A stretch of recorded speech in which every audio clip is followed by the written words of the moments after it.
Hello everyone, welcome back to another episode of r/ProRevenge. In today's episode, Revenge on the movie producer. All Army service records lost. Before we get started, make sure to subscribe so you will never miss a video. So let's get started. Revenge on the movie producer. Please allow me to note well in advance, this story is not mine. In fact, it's a rather popular story in a town I once lived in, Savannah, Georgia, and centers around one homeowner who got royally annoyed with a movie producer. There will be a note at the end about the fellow this story is about, for those interested. Okay, so first and foremost, when movie producers are looking for places to set a movie that takes place in colonial, or even 1800 cities in the US, due to the sheer number of parks, wide roads, and period houses, they will often select Savannah, Georgia. They'll pull all the Spanish moss out of the trees, or trim it back, pour dirt on the roads around the squares, and effectively backdate that part of the city to fit most any place, even up to some having used the area as a setting for places like early Washington, D.C., and even places in Britain or France. Typically, when producers do this, they will pay each homeowner whose house is used as background flavor a couple $1,000s for the licensing to do so.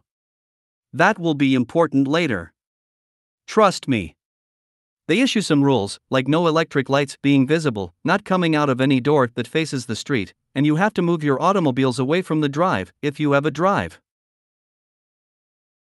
Well, 1979, a producer came from Hollywood with the intention of using Savannah for that very purpose.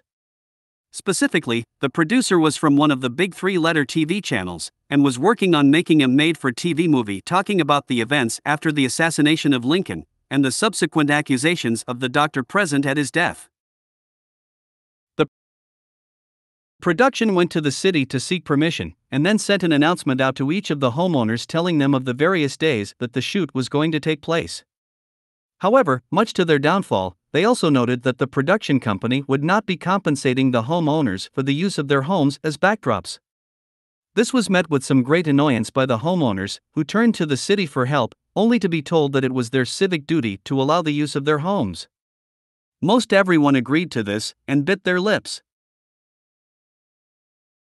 One homeowner, however, didn't.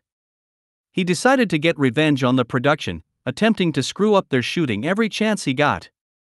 He first started by leaving his car out in front of his house, only to have it towed before filming started. He threatened legal action against the studio, but that fell on deaf ears. He forbade the use of his home in some of the shots, but the production company got the city to make him back down. Eventually, enough was enough. So he waited, biding his time until he was certain they were filming. When the day came that his house was being used as a background shot, the homeowner grabbed a massive Nazi flag and hung it out front of the house out of one of the top windows. The production company balked. They knew that this ruined any shot they'd used there, and what's more, they started to question just when he'd put the flag up. Was it just the one day, or had all the previous shots, some which showed the house from across the square, been ruined as well? They turned to the city for help, and the city just basically shrugged, saying that it was his First Amendment right to do that, and implied that had the production company paid the homeowners, as had always been done before, then this probably wouldn't have happened. In the end, the production company had to end shooting, and go to the homeowner begging for him to remove the offending flag. He did eventually do so, but only after his lawyer got a contract in writing that required the production company to pay all the homeowners for having their homes in the shot. The flag came down, and shooting wrapped in less than a day. Interestingly, it's said that in the movie in question, The Ordeal of Dr. Mudd, there are several shots where you can see a bright red Nazi flag flying from one of the homes in the distance. That stunt cost a producer quite a substantial amount of money, and pushed production back at least a year while they tried to find every single instance that the flag flew in the background shots. This homeowner would go on to himself become very famous, though not for a good reason. Even so, he lives on among the legends of that city, both for his revenge against a movie producer and his later brush with fame. The fellow in question is none other than Jim Williams. Williams was an American antiques dealer and a historic preservationist based in Savannah, Georgia. He played an active role in the preservation of the Savannah Historic District for over 35 years. Williams was arrested on May 2, 1981, for the alleged murder of 21-year-old Danny Hansford, with whom he had been having a homosexual relationship, at Mercer House. After the subsequent 4 trials, a record in the state of Georgia, Williams was finally acquitted by a jury in Augusta in May 1989, 8 years after his arrest. Williams died in 1990, of heart failure, though AIDS is also suspected. He is the center of the story Midnight in the Garden of Good and Evil novel, and later Clint Eastwood movie. All Army service records lost. This happened a few years back.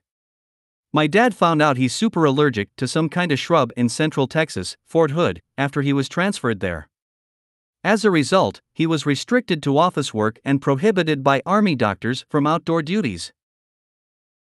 His West Point grad commanding officer was a hyper-warrior kind of dude who detested soldiers who didn't want to train 24/7.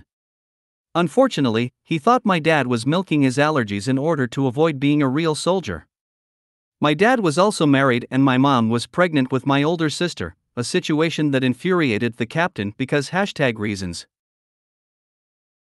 The CO never ever passed an opportunity to humiliate my dad by questioning his manhood, doubting his commitment to protecting the Constitution, disparaging his duties, etc.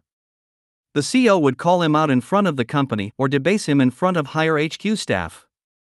He'd call the house at 6 a.m. on Sunday and order Dad in for *T reasons, anything to piss him off. In short, he made his life a living hell. For what it's worth, the first sergeant loved my dad's work performance and said so privately. When my dad got orders to leave active duty, which enraged the CO, he found out that the CO received orders for an assignment that was a notch needed to guarantee promotions as well as other plum jobs. Dad decided to mess with his official records before leaving. As company clerk, he had full access to unit personnel files, orders, etc., which meant he also had keys to the building as well. This was during the pre-digital, pre-computer era. The night before my dad was to get out, he took all of the captain's personnel folders and mailed them separately and anonymously to various posts around the globe, knowing full well it would take weeks to deliver them to geographically unrelated unit mailrooms around the world that may or may not open the packages in order to return them. It just so happened that the unit was in the field for a 2-week exercise on the day my dad left, which meant a skeleton crew would man the phones and mow lawns until they returned from the field. No one was the wiser for weeks. One of my dad's old poker-playing sergeant buds wrote a few months later telling him that the captain went ballistic, that the missing files seriously damaged the face of a captain's career prospects since some of the files were lost in the system. Therefore, the coveted assignment orders were cancelled and the entire personnel record had to be reconstructed manually by the Department of the Army. My dad said it was a teaching moment for the cruel asshole that you should never mess with your unit clerk, because even chairborne rangers know how to seriously wound enemies, foreign and domestic.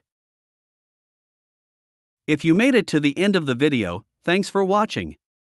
Don't forget to like, subscribe and share, and we will see you in the next video.